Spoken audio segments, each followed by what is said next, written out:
In this video, I will show you how to change your billing address on Netflix, and you can just update it very easily.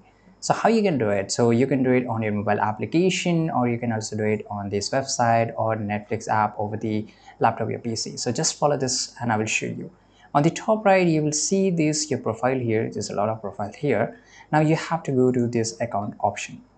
Right, once you have came to the account option, basically it will show you the plan which you have taken, and you can change your plan. And here basically you will get option to manage payment method. Now click on manage payment method here. Now you will get option to change payment method, and this is the original one which I'm using it, but I want to change it, right? So basically this is a pay billing way where you can just click on change payment method.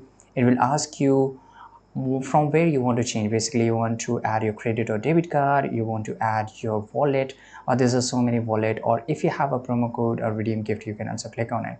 So if you want to go with your debit or credit card, click on it, enter the number, enter the expiration date, CVV, and just click on save.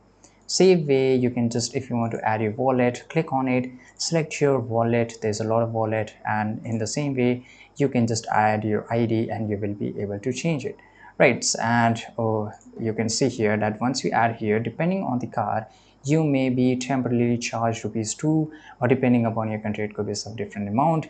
Any temporary charges will be refunded. Just to verify, Netflix does this, but once it does, it will just do very quickly. Once you update here and click on I agree and save, and then Netflix will send some amount in your account to verify it out, and then it will be your payment method will be changed.